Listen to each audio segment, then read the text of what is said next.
Good morning and welcome to the Mike Show for Wednesday, May 20, 2026. 45 degrees at 8:55 a.m. and I am your host, Fuck 'em all, and I am a sinner. When I'm powerless and my life is unmanageable, humility and gratitude are the keys to life. It's always today, it's always now. My life is not my own. My will not be done. There's no reality but God, and the only thing we have to do is die. So, how are we going to live today? And I hope and pray that I can live from my heart, a life based on faith and not fear. It sure looks bright and sunny and warm out there, and it is bright and sunny, but it's not very warm. Been up since about, 3:30. We fell asleep out here at camp last night, which wasn't a bad thing with our fake fire going in the fake wood stove over there. There's that Gracie! Gracie! Right there it is. And there's that Gracie. There's that Pudge. Oh, Pudge, I love you. I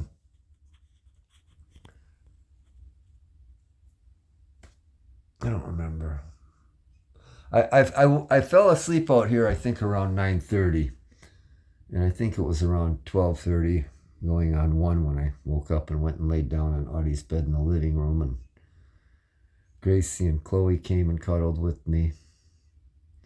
Else came during the night, as did Ruth. And then I woke up around 3:30-ish or so and tried falling back to sleep and couldn't. So I just kind of laid there and breathed, and Elsie purred me. And I got up and looked at what passes for news locally and did a few things like that.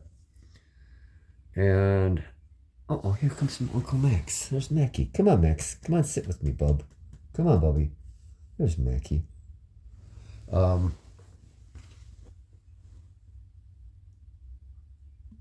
had a vitamin and a banana and a drink of water and laid back down for a while and seemed to doze off a few times. Else was with me and got up, and around 7:30, it was pretty chilly out there. Got the gruel going and boiled some water for some coffee. And it was cold out there. It was like, it said that the conjurer said it was 42, but it sure felt a lot colder than that. And I actually turned the furnace on last night. It was so cold in here. And had like 2 days where we didn't run it, or maybe one, I don't remember, since last September. But look at Mackie, a big yawn. But yeah, the girls did not want to stay outside very long. I got the gruel going and water for coffee, let them all outside, let Max out as well, and I don't think they were out there 5 minutes. It was that cold out there, cold and windy. And so I gave them all a treat. I've been sitting here, reading our meditations, saying our prayers. Oh, what's the matter, Max? What's the matter, Max? Looking at tick bites I got all over me. Threw some laundry in the dryer that I washed last night and forgot to dry. Did some accounting. Just sitting here pondering our day. I think today we're probably going to go out and mow the lawn, rake up a few leaves, and then mow the lawn and haul that to the DPW. Mackie's going to come have a seat with me. Oh, Maxie, thank you, Bubby. Thank you, Bubby. Oh, what a good boy you are. What a good boy you are. So anyway, after coffee and wake-up time yesterday, we got ambitious. I was going to wash the kitchen floor, and I ended up washing the walls in there as well.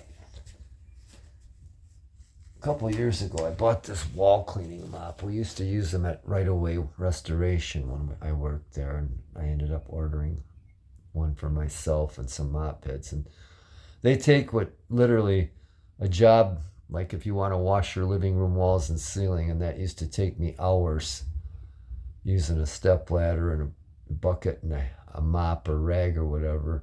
You can literally get it done in like 20 minutes to a half hour. I think you spend more time changing water than you do cleaning. Now, not really, but anyway. So after that, I regrouped and I hopped on my Trek 950 and did we have lunch? I made eggy wigs and cottage cheese. We had gruel for breakfast. First breakfast, second breakfast with some eggy wigs and cottage cheese. And loaded up some ammo and a firearm and hopped on the Trek 950 and pedaled out to Devil's Lake to do some plinking. And on the way there, I ran into a guy I used to work with at Holiday Inn way back in the day. We cooked together. And he was out working on his truck, and we had a little bit of a catch-up. He has a cabin over in Mile. I went there with him one time years ago, and he was showing me pictures of the flood damage from this spring. He said the only thing that saved his cabin from flooding out is that they put a crawl space under it after it was built. Him and a couple of the neighbors, their neighbors' places were raised up and a bit of a foundation was put underneath them. But he said other places there just got washed right out. And he said some of the neighbors were just screwed, but it was bad. And he's lucky he didn't get washed away too. When he told me how deep that water was that he was walking in, because I have read that in a flood situation with rushing water like that, all it takes is 6 inches to knock you down and flow you away. 2 feet can move a car away. And he said it was like up to his knees. And that was one thing I thought about in a couple conversations with people yesterday, is that despite all the flooding and rain and damage to property, there were no lives lost. So that was basically a miracle as far as that goes. But I need to take a little break, so we'll be back. Welcome back. And I don't really mean that. And I didn't mean it when I said good morning either. Hey, Mix. Hey, Mickey. So anyway, it got quite warm yesterday, into the low 80s, humid. We were expecting a storm. We did get a little rain. But out at the range, I was having a good time doing some plinking with a 22.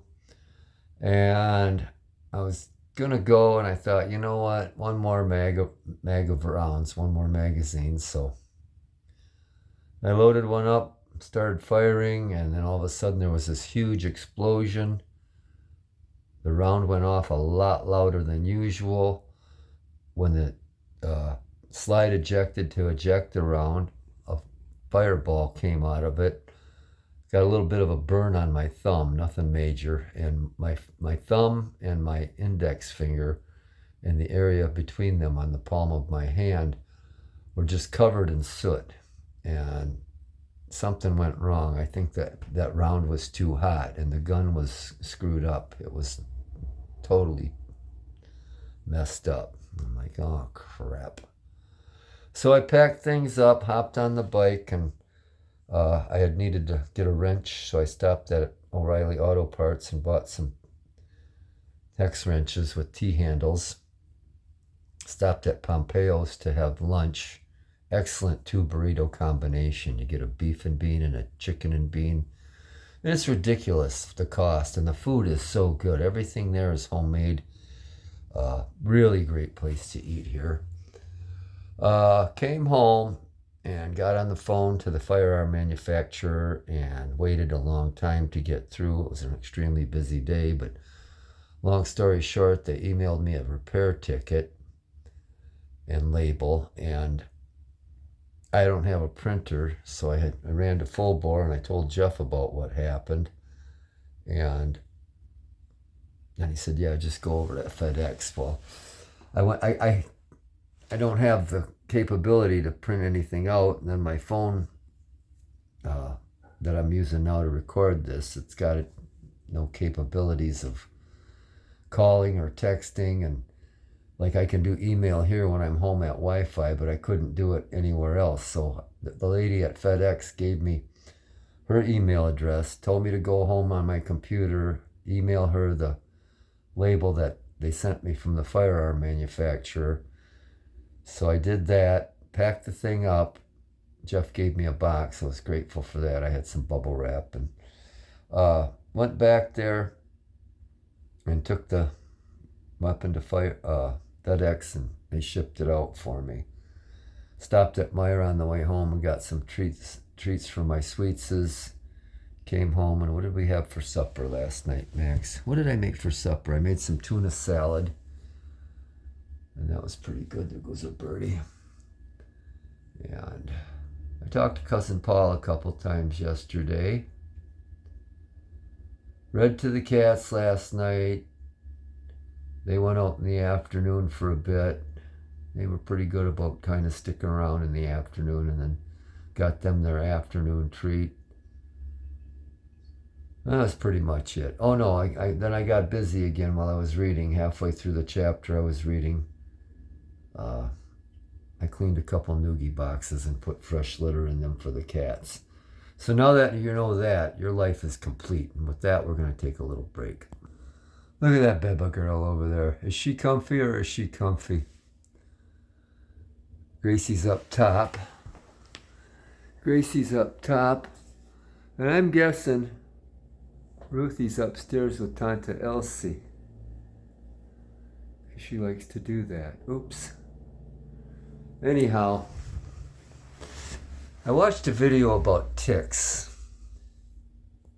I've pulled at least 5 or 6 off me so far this year. And I had one boring into me on April 26th that I went to the emergency room for and got an antibiotic. And I know some of these bites I got on my legs are tick bites. I can just tell by the way they are. They kind of look like a mosquito bite, but they got a big scabby area in them, and you can tell if they're infected or not because they get nasty looking. And believe me, I've been through it. But this short little video I watched about how to make tick repellent rather than using the toxic spray can stuff, because I had another one on my leg on the way home, pedaling home. But anyway, I'm getting them on me everywhere I go, in town, out in the forest. It don't matter where you are. But this person made a comment on that tick repellent video I watched that said, when we were kids, there weren't no ticks around. And I got to thinking about that. And I never even, I'd read about them and whatnot and knew they were around, but I never ever had one on me until about 10 years ago. I think it was 10 years ago the first time I got bit really nasty by a tick. I got bit on the back of on my calf on my right leg, and it was bad. It was real bad. I had to get a antibiotic injection in both my ass cheeks. I had to take a oral medication and then put a topical on. They tested me for Lyme disease, and the results came back negative, but like many things in the world of medicine, they said, well, just because you tested negative doesn't mean you still don't have Lyme disease. So it was another one of them prime examples where most people that go to college get a degree saying what they are, and a doctor gets a license to practice. And unfortunately, we're the guinea pigs they get to practice on, and they're doing a lot of it. And I don't doubt, there's Lyme disease, I believe, came from a government failure, or maybe they deliberately released it. And now with all the ticks going around, and there's a certain one that if it bites you, you won't be able to eat beef anymore. And they're blaming beef cattle and us eating cattle and cattle farting for global warming and all this bullshit. So who knows what twisted, convoluted kind of plot might be going on behind these ticks and all that. But it is. The one thing that is true is until 10 years ago in my life, I never was ever bit by a tick and never saw one anywhere. So, having said that, I think today we're going to sit here for a while and wait for it to dry up a little bit out there, the dew and whatnot. We're going to do a little yard work, rake up a few leaves out underneath the spirea, mow the lawn, haul that to the DPW, and who knows what we're going to do from there. So, oh, and I forgot about yesterday's thumbnail. It was Mikey. We'll talk more about him tomorrow. So anyway, From the cold gray ashes and coals of my cold black heart, my broken, beaten, battered, bruised, bloody, burdened, empty, hollow, cracked, shattered, hopeless, forsaken, forlorn, bitter, angry, tired, resentful, twisted, convoluted, confused, grieving, happy, and grateful soul, piss off. Happy, wonderful Wednesday, and thanks for not tuning in.